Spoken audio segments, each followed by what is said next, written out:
Hello children, today we will study second part of chapter Aldehydes, Ketones and Carboxylic Acids. We have already studied about aldehydes and ketones, how aldehydes and ketones are prepared, what are its properties, and what are the uses of aldehydes and ketones. Now in second part we will study about carboxylic acids. Now what are carboxylic acids? Carboxylic acids are the organic compounds containing carboxylic functional group in it. Carboxylic functional group is COOH. The structure of carboxylic acid is shown in this particular slide. R represents the alkyl group and C double bond OH represents the carboxylic acid group. As the name suggests, carboxylic acids, these are the most acidic compounds among organic compounds, although they are very weak acid in comparison to mineral acid. The acidic character of carboxylic acids is due to the liberation of H ion in aqueous solution. Now, how carboxylic acids are prepared? The first method of preparation is we can prepare carboxylic acids from alcohols. Primary alcohols are readily oxidized to give carboxylic acids. In order to carry out the oxidation, strong oxidizing agents are needed. The most common oxidizing agents which we use include neutral, acidic or alkaline, potassium permanganate solution, or we can use acidified potassium dichromate solution, or we can use acidified chromium trioxide solution. Two examples are shown. In first example, 1 degree alcohol gives carboxylic acid with alkaline KMnO4. Now, the most important part is in case of oxidation of alcohol, the number of carbon atoms remain same. We can also prepare carboxylic acids from aldehydes. Aldehydes on oxidation can give us carboxylic acid. Now, which type of oxidizing agents can be used? So, in order to oxidize aldehydes, even a weak oxidizing agent is sufficient. The mild or weak oxidizing agent that can commonly be used in order to convert aldehydes to carboxylic acid include Tollen's reagent. Tollen's reagent is ammoniacal solution of silver nitrate AgNO3. So ammoniacal silver nitrate solution is basically called as Tollen's reagent. Or we can also use mild oxidizing agent, that is Fehling's reagent or Fehling's solution. Fehling's solution is basically a mixture of equal amount of Fehling A solution and Fehling B solution. Fehling A solution is aqueous solution of copper sulfate and Fehling B solution is basically alkaline solution of sodium potassium tartrate. When these two solutions are mixed in equal proportion, then they will give you Fehling solution. Now these two are mild oxidizing agent. So when Tollen's reagent is, this is the Tollen's reagent. When Tollen's reagent is treated with aldehyde, then it itself gets reduced to silver. And due to the production of silver, a shiny silver deposits on the walls of the test tube, and that's why this reaction is used as a chemical test to distinguish between aldehydes and ketones. This test is given by all the aldehydes. So this is the reaction RCHO when treated with Tollen's reagent. Then the aldehyde, that is RCHO, converts into its salt, that is RCOO minus, and the Tollen's reagent itself gets reduced to silver.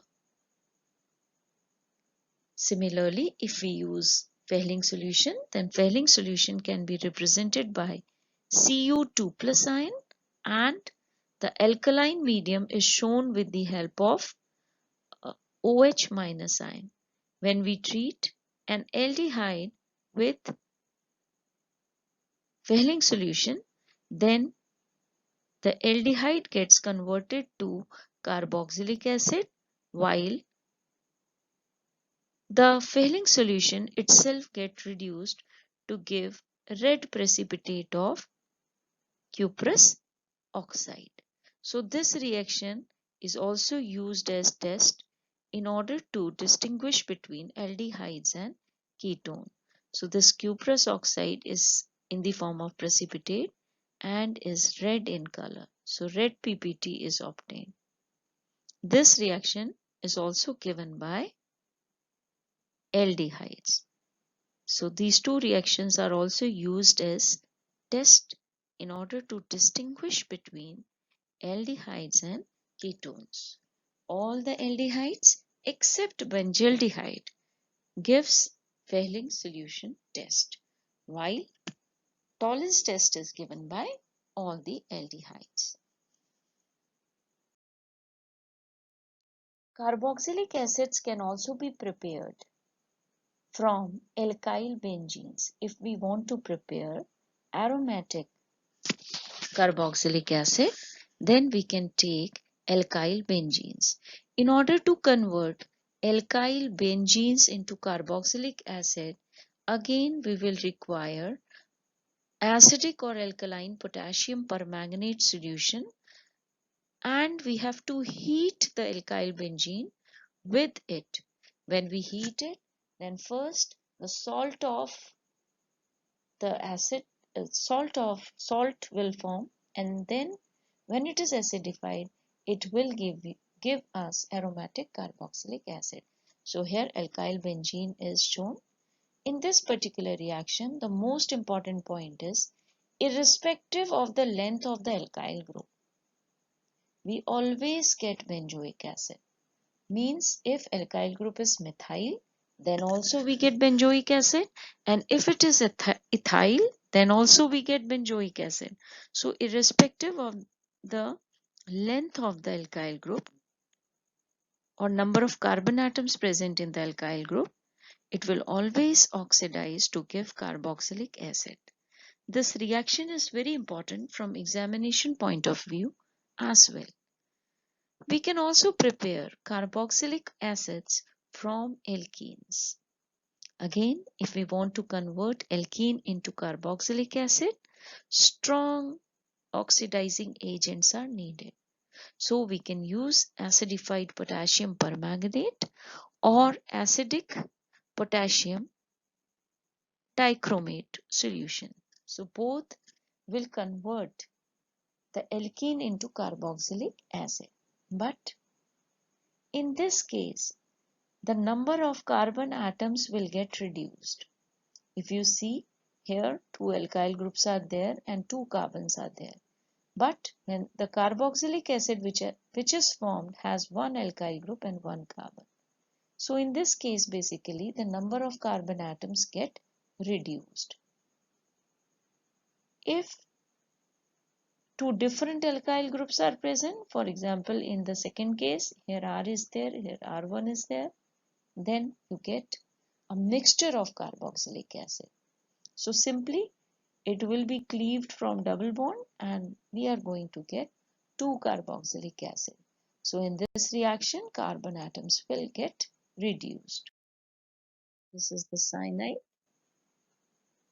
and this cyanide will give us the amide, and this amide then gives us carboxylic acid. We can also prepare carboxylic acid from Grignard reagent. Again, this reaction is very important. Grignard reagent, when treated with carbon dioxide, will give us carboxylic acid. Now, how this reaction is going to occur? In this case, what will happen if this bond is going to shift like this? So this oxygen will acquire delta negative charge and this will acquire positive charge. Now Mg being positive, this alkyl group will behave as negative. So negative part, alkyl group will go with this carbon and the positive part will go with this oxygen. So we get R, C double bond O, OMgX. Then cleavage will occur, H on this side and OH on this side. So we get carboxylic acid RCOOH plus a byproduct is also there. But the main product is carboxylic acid. So this reaction again is very important. We can prepare Grignard reagents on reacting with carbon dioxide or dry ice to form salts, which on hydrolysis will give carboxylic acids. We can also prepare carboxylic acids from acyl halides and acid anhydrides. Both acyl halides and acid anhydrides are actually derivatives of carboxylic acid. So when these are hydrolyzed, they will give back carboxylic acid. For example, RCOCl, acyl chloride. When it is hydrolyzed, so what will happen? Cleavage will occur, OH on this side and H on this side. So we are going to get HCl and RCOOH. So acyl chloride will give us carboxylic acid. Number of carbon atom will remain same. Now in acetic anhydride also, if we hydrolyze it, then we get 2 molecules of carboxylic acid. Acid anhydride is RCOOCO. Now when you add water to it, now what will happen? H, cleavage will occur, H on this side and OH on this side. So you are going to get 2 molecules of carboxylic acid. If R is same, then both the carboxylic acid will be same. But if it is different, say it is R dash and this is R, then you are going to get mixture of carboxylic acid. So acid anhydride will give us 2 carboxylic acid. If alkyl group is same, then same carboxylic acid, 2 moles. And if it is different, then we get 2 different carboxylic acid. We can also prepare esters by acid hydrolysis. We can prepare carboxylic acid by hydrolysis of esters. When we do hydrolysis of ester, then again what will happen? There will be cleavage like this, H on this side and OH on this side, like this. So it will give you RCOOH and R-OH. So basically this reaction is reverse of esterification reaction. In esterification, what we do, we take 1 mole of carboxylic acid and 1 mole of alcohol in presence of concentrate sulfuric acid, which acts as dehydrating agent. Then it will remove water and will make ester. But when ester is there, we add water, then it will give back carboxylic acid and alcohol. So we can easily prepare carboxylic acid by hydrolysis of esters. Now physical properties. Solubility. The carboxylic acids are soluble in water, but as the size of alkyl group increases, then the non-polar part, the hydrocarbon chain part, will increase. And due to the increase in the non-polar chain part, the non-polar effect masks the polarity, and thus the solubility decreases. So lower members are highly soluble in water, but as the size of alkyl group increases, solubility decreases. Now boiling point, carboxylic acids have high boiling points in comparison to aldehydes, ketones, and even alcohols of comparable masses, molecular masses. Now why is it so? Because two molecules of carboxylic acid make a dimer by making hydrogen bonds between them. And due to the formation of hydrogen bond,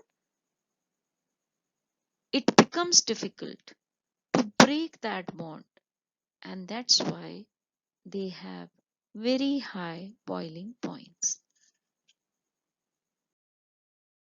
Now, acidity of carboxylic acids. I have told you, among organic compounds, carboxylic acids are considered to be most acidic.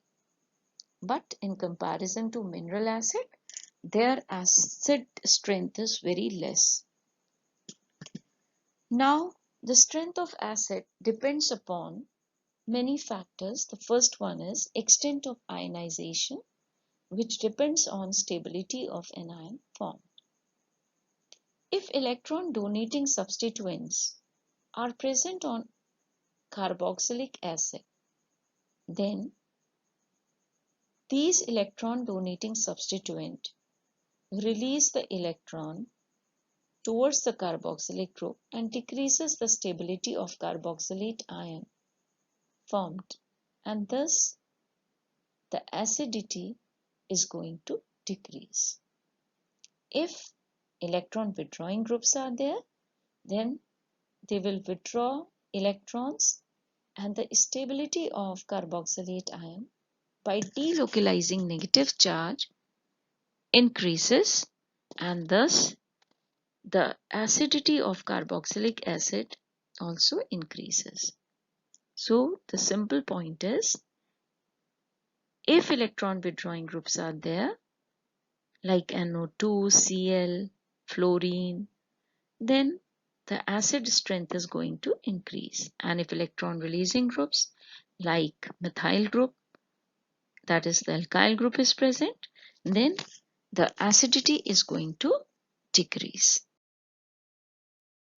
The effect of following groups in increasing acidity. Now the electron withdrawing power varies. Phenyl has the least electron withdrawing power, then iodine, then bromine, then chlorine, then fluorine, then CN, that is cyanide, then nitro, and then CF3.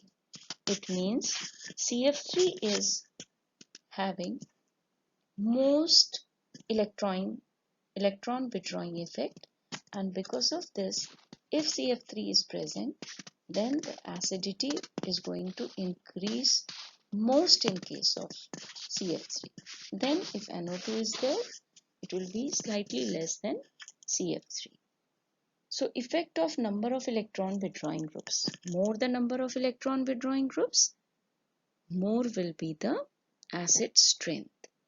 Second important point is position of the electron withdrawing group. As the electron withdrawing group, the position of the electron withdrawing group is away from carboxylic acid, then its electron withdrawing influence decreases, and therefore the acid strength will also decreases. So more closer the position of electron withdrawing group to carboxylic acid group, more will be its acid strength. Now reactions of carboxylic acids.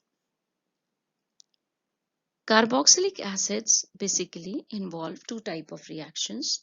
In one, there will be cleavage of OH bond, and in second there is a cleavage of CO bond. So first we will see the reactions involving cleavage of carbon-oxygen bond present in carboxylic acid.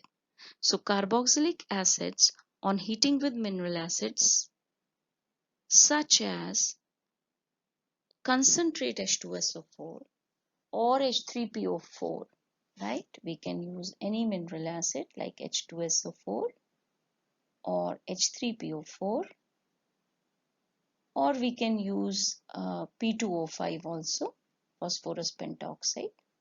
They all are very strong dehydrating agents and they will help in removing water. And therefore, when water is removed, we are going to get acid anhydrides. So in this case, 2 molecules of ethanoic acids are taken, and in this way,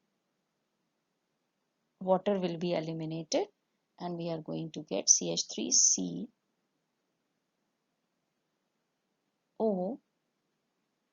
CH3CO, the C is extra, CH3CO, O, CO, CH3. So this is called as ethanoic anhydride, and ethanoic anhydride is IUPAC name of this compound. Now esterification. Esterification we have already studied in junior classes like class 10th as well. So in this case, 1 molecule of carboxylic acid is treated with 1 molecule of alcohol in presence of concentrate sulfuric acid or acyl gas, which will act as a dehydrating agent as well as catalyst, and it will give ester. During the formation of ester, always keep in mind that the water formed should immediately be removed because the reaction is reversible. If we don't remove water, then the reaction will go in reverse direction and it will give back carboxylic acid and alcohol. Now the reaction of carboxylic acids with phosphorus pentachloride, phosphorus trichloride and thionyl chloride to form acyl chlorides. Now RCOH when reacts with PCl5, then OH group will be replaced by Cl. So all these reactions involve cleavage of CO bond. So in place of OH, Cl will be there and it will give you acyl chloride. Similarly, if we use PCl3, then also we get acyl chloride. If we use SOCl2, then also we get Cl. So in all these reactions, the CO bond cleavage is taking place and in place of OH group, Cl will take its place. So acyl chlorides are going to form. Now next reaction is with ammonia. When carboxylic acid is heated with ammonia, we know carboxylic acid is acid and ammonia is Lewis base. And we know very well whenever acid and base react, then they will always form salt. So this carboxylic acid gives one H ion to this nitrogen. Nitrogen of ammonia will take that H ion and get converted into NH4 plus. So we get CH3COONH4 plus, that is ammonium acetate. Then it is heated. On heating it will liberate 1 molecule of water and forms amide, that is acetamide, or IUPAC name is ethanamide. So in this case, when we heat carboxylic acid with ammonia, first we are going to get ammonium salts and then on heating it will liberate 1 molecule of water and will form amide. Next is reactions involving COH group. Now the first reaction is reduction. Carboxylic acids are reduced to alcohols in presence of lithium aluminium hydride or diborane. Now on reduction we know very well is addition of hydrogen or removal of oxygen. So in this case, this carboxylic acid gets converted into alcohols. The number of carbon atoms will remain same. Next reaction is decarboxylation. In decarboxylation reaction, The sodium salt of carboxylic acid is heated with soda lime. Soda lime is a mixture of sodium hydroxide and calcium oxide in the ratio of 3:1.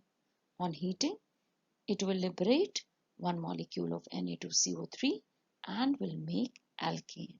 So on decarboxylation, alkanes are going to form. One most important point is when we do decarboxylation, then one carbon atom will get reduced. If you see, the sodium salt of carboxylic acid has alkyl group plus one carbon, but the alkane which is formed, that has one carbon atom less. So this reaction is used in step down conversions, means those conversions where we want to decrease the number of carbon atoms. Now one of the most important reaction is HVZ or Hell-Volhard-Zelinsky reaction. This reaction is given by those carboxylic acids which have alpha hydrogen. In this reaction, the compound is treated with bromine in presence of red phosphorus, right? So what will happen? This is the alpha carbon. So two alpha hydrogens are there. So one hydrogen gets replaced and X will get added. Then again, in presence of red phosphorus, it gives R, C. One more hydrogen is there, so that will also be replaced by halogen.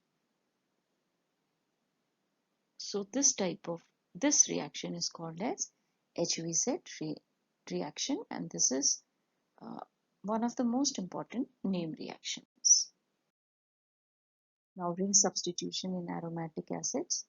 As you know very well, COOH is electron withdrawing group.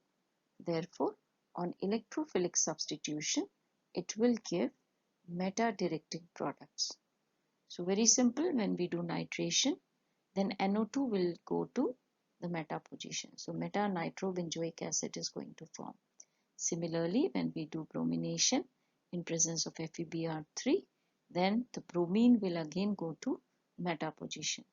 And why it happens? Because COOH is meta-directing group or electron. That's all for today. Thank you very much.